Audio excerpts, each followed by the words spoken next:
Hello, Oga. Hello? Hello, Oga. Where is Pastor? Pastor is here. I told them it's 2 o'clock, 2:30. Why haven't seen the call? Yes. I'm working with time. Yes. The phone was with Jumoke, and she just came out of the toilet now. Yes. Okay. Yes, sir. Mm. Hey, God. Hello? Hello, sir. Hello, sir. I'm ringing, Pastor. Yes, the uncle want to speak with you. I wouldn't know if you mind him speaking with you, sir. You want to speak to my wife? Yes. If the money make ready, I will let it. If the money make ready, I will let it speak to his wife. You hear what I'm saying? My friend, we are our friend, and we are friends together. And what do you say? We say we are our friend. You are our friend. Hello? You want to talk to him? Hello? Yeah, I want to talk. I'm talking to you. Okay. Yeah, I say we are friends, and we continue to be friends together. Okay. You know that? Huh? I beg you with the God. Yes. Please and please, what can you do for us? We are nothing. Yes. We are nothing. But ó ti ṣẹlẹ̀. What is Shella? Yes. Bọ́lá ti ṣẹlẹ̀ náà nílé solution náà máa wá. Kí ló máa ṣe fún wa? Gẹ́gẹ́ bí ẹ pé o jẹ́ ọmọ Ọlọ́run. Ẹ̀bẹ̀ tèmi máa bẹ̀ ẹ́ ní pé kó o tẹ ẹ̀jọ̀ kó o fojú àánú wò wá. Àánú ẹ̀gbọ́n tó máa béèrè fún. Àánú kí ló lè ṣe fún wa? Jọ̀ọ́, àfi Kristi bẹ̀, àfọlọ́run bẹ̀. A tó fi àwọn òrìṣà tá a ti dìjọ́ sí náà tá a ti gbanú wọn jáde a tó fi bẹ̀ ẹ́. Jọ̀ọ́, fún wa. Hello. We are together. Mọ̀kàn. Ojúlówó ojú ṣàánú. Bẹ́ẹ̀ni. Ọlọ́run gan rí inú mi kí mi gan ṣàánú yín. Kọ́lọ́run jẹ́ kí nínú ìwà mi kọ́lọ́run jẹ́ kí n jìbì rẹ̀ pẹ̀lú ìwà tí mo wò fún yín. Because ẹ mọ inú mi ni. Ẹ bá mọ owó inú tí mo ní sí ẹ máa mọ̀ pé òótọ́ ni mo bá ẹ̀ ṣe ń lò. Kí lẹ fẹ́ kí n ṣe fún yín? Kí ló máa ṣe fún wa jọ? Owó yẹn pọ̀. A lè sáré ẹ̀. Èyí tá a bá tẹ̀ lè sáré kó fi àánú yẹn wò wá. Ẹ mọ̀ kan tí màá ṣe fún yín. Máa yọ 2 million naira kó nínú owó yẹn fún yín. Ọmọ ìyá. Mo ń gbọ́. Máa yọ 2 million kó nínú owó yẹn fún yín. Ṣé rí 2 million yẹn? Máa fún yín ní máa júwe ibìkan fún yín nísìnyí ẹ máa lọ gbé owó yẹn níbẹ̀. Ẹ máa mọ owó yẹn wá. You hear what I'm saying? Àìtí ní máa gbọ́ ọmọ ìyá, àìtí ìnáwó kankan lọ́wọ́ báyìí. Gbogbo owó tó a ṣì ní lọ́wọ́ ń sì kò tí wọ 3 million naira. Gbogbo tá a ṣì kò tí wọ 3 million naira. Ìjọ náà ṣe ń bẹ̀. Yọ ṣe mọ̀ pé àìlera arábìnrin yẹn gan pa náà ó ṣe kókó. Àìlera sì ni wọ́n wà ókè. Nǹkan tá a gbọ́ tó fi fojú àánú wò wá nìyẹn. Jọ̀ọ́. Brother mi. Yeah. That matter you are talking, nothing I go fit do. Mi lè sọ kankan lórí ẹ̀. Àánú ẹ̀ náà béèrè fún. Please, nothing I go mi lè ṣe anything lórí ẹ̀ mọ́. Ọlọ́run tá a lè jọ ń pè é. Mi lè ṣe Ọlọ́run. I can't lie you. I can't do nothing. Kò sí kan tí mo lè ṣe lórí kan tẹ́ ẹ sọ yẹn. Ọlọ́run ọba mọ̀, Ọlọ́run gan rí inú mi. Wọ́n ní igi kan kì í dágbó ṣe, mi ì lè dá sí gbogbo tẹ́ ẹ sọ yìí. That's the reason I told you, mo fẹ́ risky kankan ni. Àti mo fẹ́ risky gan-an. You have only one reason mo ṣe ń risky. My brother, please. Ṣé owó yẹn bá ti pé ní kẹ́pẹ́ ni? Ẹ jọ, please. Ọ̀rẹ́. Hello. Nothing to do, my brother. Hello. Kò sí kan tí mo lè ṣe. Hello. Máa gbọ́ àlè ní tó pera máa tó pera wa. Àfi káàdìjọ máa pera wa. Because láti àná náà tó ti pa fóònù sí ọkàn wọ balẹ̀. Bó bá ṣe sáré káàkiri fún ni, wà á ní pé bí mo ṣe ọ̀gá pa náà pé mi wà ókè. My brother, how much I told you to make you bring her? Kò tí ì sí ni. Tó bá yẹ kó ti wà náà, máa sọ pé bí wọ́n pè bí ta sáré dé nílé yìí. Nothing I go fit, kò sí kan tí mo lè ṣe lórí ẹ̀, please. Nothing I go fit do. If I go do something, I will tell you I will do something. I can't do nothing. ẹ They say nothing. Ọlọ́run. ọmọ ìyá mi hello I dey hear you clearly, ọmọ ìyá my brother. ọlọ́run tó ní kí ó rán aláàánú sí wa. I don't have anything to say. àwọn Mi ní olùkọ́ kan tí mo lè sọ òun lórí. fẹ́ sọ pé I don't have anything. bóyá Ọlọ́run. máa gbọ́ bó jẹ́ àwọn tẹ́ẹ̀dìjọ́ ṣiṣẹ́ yẹn pé bí a kò tẹ̀ bá wa sọ pẹ̀lú wọn wípé àwọn èèyàn ó ti bá wọn sọ̀rọ̀ ti rí bí wọ́n ṣe rí. Let me tell you something, my brother. Hello? Yeah? Let me tell you something. Can you hear me? Yes. Ọlá pé ẹ̀yọ́ bá nọ kọ́ tí mò ń ṣe fún yín lẹ́ẹ̀mọ́. Ẹ bá mọ̀ kọ́ tí mò ń ṣe fún yín. You can't say, you no go worry me like this. Ẹ ti ń worry me. Ọlọ́run. A mọ̀ nǹkan tó ń ṣe fún wa. Máa gbọ́ bó ṣe gbọ́ láti àná tó ti bá wa sọ̀rọ̀. Láti àná tó ti bá wa sọ̀rọ̀ báyìí gan-an láti mọ̀ nǹkan tó ń ṣe fún wa. Láti àná tó ti bá wa sọ̀rọ̀. Because èmi fún mi mọ̀ pé èèyàn Ọlọ́run ni. Tó bá ti di 10 o'clock níjọ́ Monday. Let's call this number. Please, máa jẹ́ ká máa gbọ́. Máa gbọ́. You know what? Pé a kò fún wa ní aago mẹ́fà bíi 7. No, fún wa for 6 o'clock lẹ́nu. Ká tún dìjọ sọ̀rọ̀ jọ. My brother. Yeah? Nothing kò sí kan tí mo fẹ́ sọ látàrí owó yẹn mọ́. No, ká tẹ̀lé tún sí pé bí tá a ti dé. Ká lè sọ pé. I don't have anything to say. Tó yẹn bá ti ready, please. Text message for this one. Me only so I will not go talk to you until you finish this game. This game we might head no way in lower because we so after you ever lose o, we can't lose. Tell your combat to lose, tell your combat to go. Take away and go last we will take our money before you release it. Let me tell you the fact. Tí àgbàlagbà bá lọ nínú wọn. Tí àgbàlagbà bá lọ because you only do the most of people let me. Take away and go last one ètò jẹ́ ọmọ yẹn we will take our money before you go.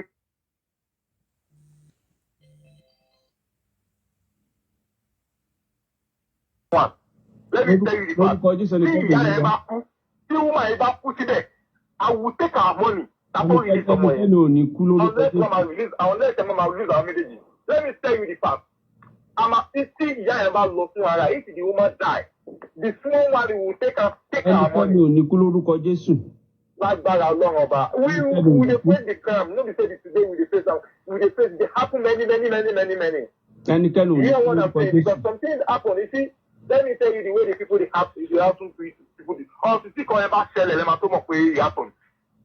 Because bá tá èèyàn lójú lásán fún odidi 4 days, fún odidi 3 days, we know the way the things happen to him. Kàá sọ fún wa tá yẹn lọ́wọ́. I will think say the woman go dey see us, go dey see my boy. Before you go sign somebody for the height, make you know say the thing. I won't let you know until the things happen to you before you will know. This year àgbàlagbà bá lọ, ọmọdé will take and collect our money. Let me tell you the fact. Hello. Hello, I'm listening with you. Please and please. Hello? And please. Please. Nothing I will do. Don't beg me about it. Don't beg me. Please. Don't beg me. Please. The way they beg me, people they beg for you. Please. Please. Don't beg me. Yeah, I assist all these people, but you don't want to assist yourself. Ọ̀ya tó bá di ọ̀la ńkọ́ ká sọ̀ lọ́la. Which time will give it? I mean, the money I make ready. Give me the message for the phone for this one. Make I see the message. I don't want you to talk to anybody again. Give me the message. As the money make ready, give me the message. That's the thing I need. Tó bá di ọ̀la. That's the thing I need. Not something to back the ọ̀la. Only the message I need. Give me the message. I will not go. I don't have time to talk to you. Until I see the message, the money make ready. I told you 15 million naira. So when I look at the way you are talking to me, I think you want to bring the money come out. That's why I told you, okay, I will take the 30 million from your hand. And for the one day, I will take 30 million. She is talking and say, okay, make I release some money. She will get ready to want money. And you still say the stealing money. You think they are work. Please don't be annoyed. Please don't be annoyed. Please. My brother, you see, sometimes if you want to assist people you know they assist. The way we they take that money, because people they beg for say, no, make you not take am. It be like this, make it take. But me, and they consider the woman, say the woman, not from somebody you have the money like that. People they bring you, take that money, take the money, you discuss, you negotiate together. If you will, they talk and say, no, No, this thing no more to happen like that. Thank you. This thing no more to happen like that. This thing no more to happen like that. It is not for us. You must take that amount of that money. If the money, if the woman don't bring that money, make the woman die for here. When the me and they talk and say no. Nobody will Make it take this thing. Make it take this thing. Go check it for spiritual one. God will know. Say me myself. I dey ask people. Don't be that kind of money. That money no go let me go shop am.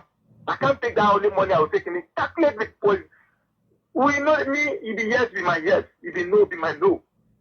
If the yes, if the no. Don't be annoyed. Now people they talk say no. Because they talk and say no. That can make a release for the woman. No be Make it annoyed. release the Please, car. don't be annoyed. Don't be annoyed, please. Pastor wants to talk to you. Hello? Hello, my brother. Hello, Pastor. It is well with you, sir. Amen, sir. Amen, sir. Amen, sir. You see, Pastor, hello? Yes, sir. God see my mind. God see my heart. I want to assist you people. Yes. The people bring the job for us. If they talk of if you take amount of this money. Mm-hmm. If you mean say no, these people is not the rich feeling. Let us take amount of this money. Let us do this man. The people they talk of this man who pay the money. If you don't pay about 40 million naira, make you know release. Me myself. They say no. Don't make you know do that. If these people pay this million, let us release them. Okay. That's why I told the people. Once the man, I said, okay. I think they want to bring the money today. That's why I thought, okay, I will release 2 million naira inside the money. Okay. That's my home plan. I just say the people is no one to assist himself. Your people is no one to assist yourself. No, we are. Just look at it, tie somebody's eyes. It tie somebody's eyes. It tie somebody's hand. And they know see, and they That's why the guy know. thought that if the woman fall, if the woman go, if the woman is the beginning will take collect our money. Let me tell you the fact, you can't lose. Yes, exactly. If the woman go, you know, if you have to say you don't see the woman, the beginning will take collect our money. 100% I will assure you. If you go, unless you say you won't, unless you say you won't lose the two, you won't lose the two people. No. We are not going to lose anyone by God's grace. Amen. I pray for God, make the two of them go out. So if you do the way you are doing like this, I know my 81 person because the woman, you know how strong. He did it all the time and they talk my stuff, they watch it. Because all the time, maybe they hide. You know they hit, you know they do anything. Other than because of the woman, that's why I try to say, okay, make it this one, make it take the things go take, make it release it. When you see you people they make like this, they make the things play. If the woman go, you go take the picking, collect our money. Let me tell you the fact, you can't lose. So we continue to struggle and pray. By the grace of God, God will answer your prayer. Make it try to find me. Only if I will tell you my mind. Do you want me to tell you my mind? Tell you my mind. Let me listen to your mind. If you can just come down to 10. How much you call it? 10 million. My brother. If I go take 10 million for your hand, I will tell you for a long time. Okay. I swear to my God. It's all right. If I go take 10 million for your hand, it's all right. I will take them. It is okay. I will take for you. You see the reason I thought the 50 million for you. Let me tell you the reason. Okay. Because me, I want to know the way as I talk to you know, I talk is 50 million naira. Because I want to know say make you know say the place me and the go. The way I think I tell you. That's why I tell you the final answer I will take the 50 million last. I will lie you. If we talk about the 50 million, so you can't possibly let me take that money.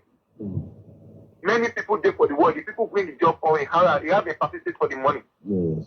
Then people they tell me, that's why I talk. I tell you, say make it close your mouth for that people. Okay. Because the people they think say money, you have money.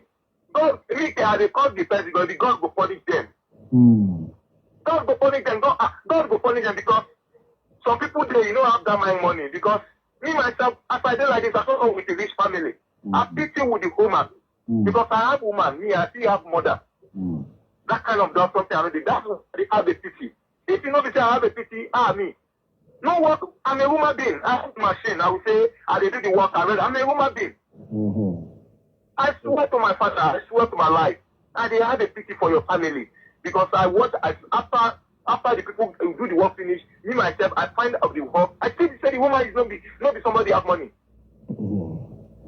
When people they talk, and we they tell the people, God, the people they say no, make you not agree, make you not do like this, make you not do like this, make you not do like this, or it's like this.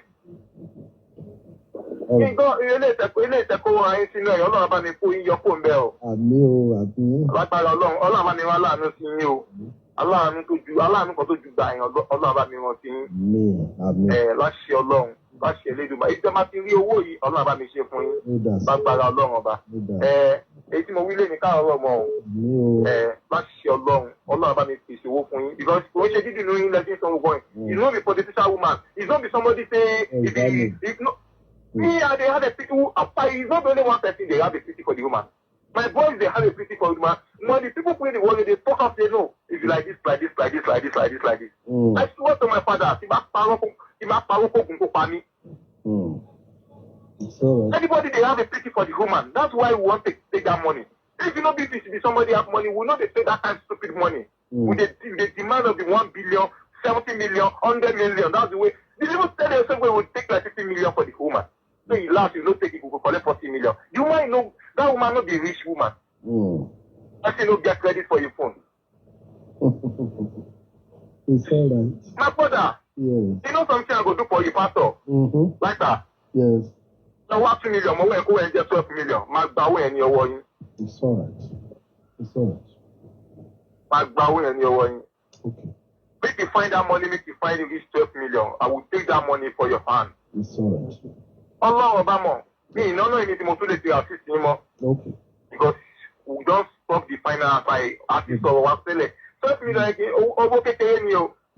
O ko jẹ́ bí tí ó yà sí ni. Yes. Mi rí parọ́ tán yẹn. Kidnapping tó bá mú ẹni kidnapping Nigeria by wọ́n pa wọ́n ni kò sí kidnapping kò sí bail ẹ̀ mọ́. Tó bá mú ẹni kidnapping, all my people they talk and say, you know the crime with the crime. You know the we dey fight of this money. Me, the parent we dey fight for this money. Now we don't go take up. You know, for me, I will take this money.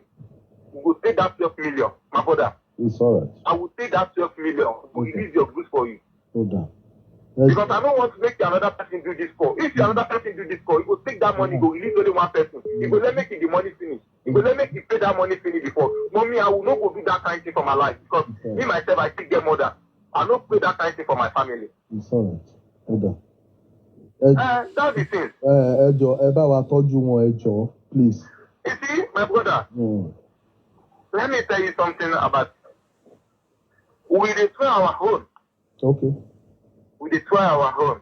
Sorry. That's why I told you the last time, the first day, you need to pray, you need to do the fasting. Right. Because sometimes if you touch somebody, before we ourselves they kill, I mean, say they die. You hear what I'm saying? Yes, yes. And that's the thing. I say, I need your prayer as you make pastor. As you make pastor, you only my one to learn English. Say you more for my job, they pay your lumi to mark call you. So the mark call lumi, the mark call you, they pay your mark call you. But say about the people go start do that. Everything no matter. It's all right. And that's the matter with that. Hold on, sir. You make the end the call today. All right. By 10 o'clock tomorrow, we will talk. Okay. It's all right. It's all right. Okay. Thank you. Bye-bye. Bye-bye.